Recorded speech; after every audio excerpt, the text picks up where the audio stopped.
تو آج مذاکرات کی بات گشت ہے، یہ مڈل ایسٹ کا قضیہ اینڈ آف ٹائم کی احادیث کی پریڈکشن کی روشنی میں کدھر جائے گا؟ کیا مذاکرات ایک دھوکہ ہے یا واقعی مذاکرات ہوں گے؟ اگر ہوں گے اور پاکستان اس میں میڈیٹر ہے تو سمجھ لیں کہ مغرب سے قیادت شفٹ ہو کر مشرق میں آ رہی ہے، یہ قیادت کا سورج مشرق سے طلوع ہونے کو ہے۔ ان سارے ایشوز پہ بات کرنے کے لیے ہمارے ساتھ موجود ہیں چیئرمین تحریک جوانان پاکستان جناب عبداللہ حمید گل صاحب۔ بہت شکریہ عبداللہ بھائی آپ کی آمد کا۔ یہ بتائیے گا کہ یہ جو مشرق وسطیٰ کا قضیہ میں نے آپ کے سامنے رکھا ہے اور اس میں ہمارے سامنے جو قرآن و حدیث کی گائیڈ لائنز ہے، میں ایک آیت پڑھ کے ہی آپ سے سوال کروں گا اس پہ، چونکہ آپ کے والد جنرل حمید گل مرحوم چونکہ ان سے بڑی محبت و شفقت تھی، وہ بڑی انسائٹ رکھتے تھے اسلامک آئیڈیالوجی میں، ہسٹری میں، اور وہ پورا ایک تھنک ٹینک تھے اسٹریٹجی کا، اسلامک تھاٹ کا۔ یہ میں گواہی دے رہا ہوں چونکہ میں ان کے پاس بیٹھا ہوں، بہت کچھ سیکھا ہے۔ یہ بتائیے، یہ قرآن میں سورہ بقرہ کی آیت نمبر 9، آپ کو یہی سوال ہے میرا، یخادعون اللہ والذین آمنوا وما یخدعون الا انفسهم وما یشعرون، کہ وہ اللہ سے دھوکہ کر رہے ہیں اور اہل ایمان سے بھی دھوکہ کر رہے ہیں، حالانکہ وہ اپنے آپ کو ہی دھوکہ دے رہے ہیں لیکن انہیں اس کا شعور نہیں ہے۔ یہ ان مشرکوں اور یہودیوں کے بارے میں ان کا طرز عمل، ایک 4 شیٹ پوری قرآن نے بیان کی۔ تو کیا مذاکرات پہ نیتن یاہو یا اس کے حواریوں پہ بھروسہ کیا جا سکتا ہے؟ بسم اللہ الرحمن الرحیم۔ ڈاکٹر صاحب بہت بہت شکریہ، السلام علیکم۔ شکریہ آپ نے مدعو کیا۔ دیکھیں ماشاءاللہ آپ کے پروگرام میں یہی بات ہوتی ہے کہ قرآن اور حدیث کے حوالہ جات ہوتے ہیں، اور ظاہر ہے یہ اتنے مضبوط اور توانا ہوتے ہیں کہ ایک دفعہ ہمارا جذبہ بھی دوبارہ سے الحمدللہ وہ پرجوش ہو جاتا ہے۔ ان کے اوپر کہہ دیا گیا کہ یہود و نصارہ تمہارے دوست نہیں ہو سکتے۔ کفار کے متعلق تو آلریڈی انڈرسٹوڈ بات ہے۔ اب اگر آپ یہود و نصارہ کی دوستی کے اوپر اگر آپ سوچیں گے تو ظاہر ہے پھر اس کے نتائج بھیانک نکلیں گے۔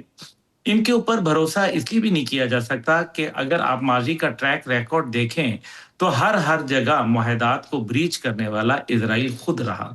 جب غزہ کے اندر پہلے امن ہوا 3 جو سطح کے اوپر ہونا تھا، اس میں پہلی سطح کے اندر جب معاہدہ ایکسچینج آف قیدیوں کا ہوا، اسی دن یہ معاہدہ بریچ ہو گیا۔ اس کے بعد آپ نے دیکھا کہ امن بورڈ بنایا گیا، امن بورڈ وار بورڈ کے اندر کنورٹ ہو گیا، اور اب اس امن بورڈ کی حیثیت میرے خیال میں ردی کے ٹوکری کے اندر پڑے ہوئے ایک کاغذ سے زیادہ کی نہیں رہ گئی۔ تیسری جانب آپ دیکھیے کہ 2025 میں ایران اور اسرائیل امریکہ کے مذاکرات ہو رہے تھے، اور اسرائیل نے شرارت کر کے اور جان بوجھ کے قصدن اس کے اوپر حملہ کر ڈالا، کیونکہ اس کو یہ لگ رہا تھا کہ عمان کے اندر ہونے والے مذاکرات کسی کروٹ بیٹھ جائیں گے۔ پھر اسی طریقے سے 8 مہینے کے بعد دوبارہ انہوں نے دیکھا کہ عمان کے اندر جب مذاکرات امریکہ اور ایران کے مابین شروع ہوئے تو ان کو یہ خطرہ پڑ گیا کہ کہیں یہ بیل منڈیر نہ چڑھ جائے، جس کی بنیاد کے اوپر انہوں نے پھر ایک دفعہ ایران کے اوپر حملہ کر دیا اور امریکہ کو اس جنگ میں گھسیٹ لیا۔ امریکہ کو اب یہ سمجھ آنا شروع ہو گئی ہے کہ اسرائیل نے ان کو صرف اور صرف استعمال کیا۔ اسرائیل ان کے لیے ایک لائبلٹی بن چکا ہے، نہ کہ ایک ایسٹ۔ ایک زمانے میں وہ ان کے لیے ایسٹ تھا، لیکن آج پوری دنیا میں امریکہ سفارتی تنہائی کا شکار ہوا۔ آج اس کی ساکھ بری طریقے سے مجروح ہوئی۔ آج اس کی جو خارجہ پالیسی تھی اس کے تار ہو گئی۔ اس نے دنیا کے اندر ڈیوائیڈ کر دیا اور پوری دنیا کی معیشت کو پھانسی کا پھندا پہنا دیا، اور ساتھ ہی ساتھ جو مشرق وسطیٰ جہاں سے امریکہ کے لیے ایک بڑی تجارتی منڈی موجود تھی، آج وہ سمٹ کر یہ سوچنے پہ مجبور ہو گئی کہ جن لوگوں کو ہم نے اپنا نگہبان سمجھا تھا وہ تو ہمارے لیے راہزن نکلے بجائے اس کے کہ وہ ہمارے لیے رہبر نکلتے۔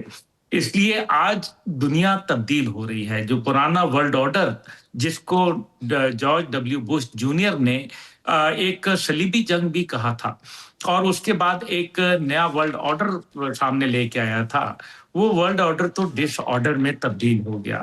اب دنیا ایک نئے ورلڈ آرڈر کی طرف جاری ہے، جس کی شاید داستان کا کچھ حصہ پاکستان کے اندر لکھا جا رہا ہے، اور پاکستان ایک توانا مضبوط ملک کے طور پر ابھر کے آیا، جو نہ ایک صرف ذمہ دار نیوکلیئر اور فوجی طاقت ہے، بلکہ ساتھ ہی ساتھ وہ ایک عملی طور پر ایک سفارتی سطح کے اوپر ایک بہترین کردار ادا کرنے والا ملک ہے، جس کی بنیاد کے اوپر پاکستان کی سفارتی اور عسکری کامیابیوں ٹھیک. کو سامنے رکھتے اچھا ہوئے بھارت کو مروڑ اٹھنا اچھا شروع ہو چکے بھارت ہیں۔ کی آپ نے عبداللہ بھائی بات کی، میں کل سے بیانیہ دیکھ رہا ہوں انڈین ٹی وی چینل پہ، ان کے جنرلز یہ کہہ رہے ہیں کہ پاکستان دھوداری تلوار پہ چل کے تو ڈپلومیسی میں رول پلے کر رہا ہے، ہم آئسولیٹ ہو گئے. ان کا اپنا میڈیا اپنے x army generals Narendra Modi پہ، اجیت ڈول کی پالیسیز پہ تنقید کر رہے ہیں کہ پاکستان کے پرچم کی اڑان سربلند ہے اور ہندوستان آئسولیٹ ہو گیا ہے. تو گھر سے گھر کا بھیدی لنکا ڈھائے، اس کو کیسے پاکستان کی فتح کو آپ دیکھتے ہیں ڈپلومیسی پہ؟ دیکھیے، تعریف ہو جو دشمن کرے، الحمدللہ پاکستان ثابت قدم رہا، پاکستان نے اپنی عسکری صلاحیت کا لوہا منوایا، اور پاکستان کی عسکری صلاحیت کو پورے دنیا کے اس ٹائم پہ وار کالجز میں پڑھایا جا رہا ہے. یہ پاکستان کا خاصہ ہے اور اللہ تعالیٰ کے خاص کرم نوازی ہے، جس پر اس کا جتنا شکر ادا کیا جائے کم ہے. دوسری جانب پاکستان کی جارحانہ جو ہماری اب پالیسی، خارجہ پالیسی سامنے آئی، اس سے یہ ثابت ہو گیا کہ بھارت کی جو خارجہ پالیسی تھی وہ انتہائی مایوپک اپروچ کی طرف چلی گئی تھی، اور اس کو ہزیمت کا سامنا کرنا پڑا نیپال کے اندر، سری لنکا کے اندر، بنگلہ دیش کے اندر، چین کے اندر، اور اب پوری دنیا کے اندر. یعنی کہ بھارت اب صرف ان 3 ممالک میں شامل ہو گیا جو پوری دنیا سے کٹ کے رہ گئے ہیں، ایک امریکہ، ایک اسرائیل اور ایک بھارت. اور یہ بھارت نے جو اپنی ایک آزاد خارجہ پالیسی، جس کا وہ بڑا ایک پرائیڈ لیا کرتے تھے، آج سونیا گاندھی اور راہل گاندھی یہ لکھنے اور کہنے پر مجبور ہو چکے ہیں، اور بھارت کا ہر آدمی جو اس ٹائم پہ چاہے تو وہ ان کی اپوزیشن سے جڑا ہے، یا ایون حکومت کے اندر لوگ بھارت کی پالیسی کو کریٹیسائز کر رہے ہیں اور کہہ رہے ہیں کہ آپ نے آزاد خارجہ پالیسی سے غلام خارجہ پالیسی بنا دی، اور آپ نے امریکہ کی غلامی کے اندر نہ صرف روس سے سستا تیل جو $15 سے $25 تک آپ کو سستا ملتا تھا ارزاں نرخوں کے اوپر اور ڈیفرڈ پیمنٹس کے اوپر، آج آپ نے وہ منڈی اپنے لوز کر دی. ایران کو آپ نے اپنا دشمن بنا دیا، اور اسرائیل اور امریکہ کے ساتھ جا کے کھڑے ہو گئے ایران کے خلاف.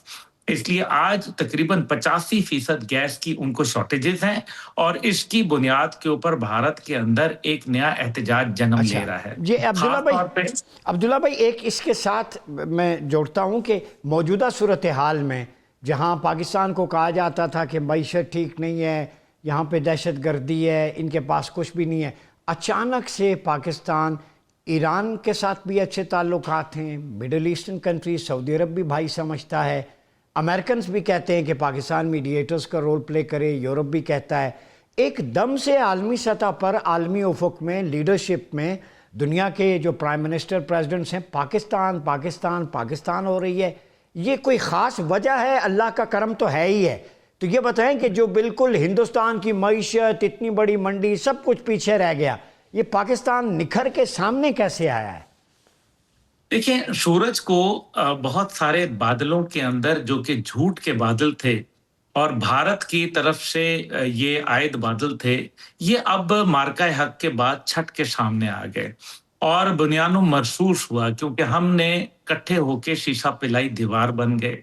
اب اس کے نتیجے کے اندر یہ ہوا کہ جو دنیا بھارت کے چشمے سے دیکھ رہی تھی پاکستان کو، جو کہ ایک ایپی سینٹر آف ٹیررزم کے طور پر پیش کیا جا رہا تھا، آج پاکستان ایپی سینٹر آف پیس کے حوالے سے سامنے نکھر کے آیا. آج عرب دنیا، آج چاہے مغرب، چاہے وہ ایسٹ ہو یا ویسٹ، وہ پاکستان کی صلاحیتوں کا گرویدہ ہو رہا ہے اور پاکستان کے مثبت کردار کو وہ جانچ رہا ہے.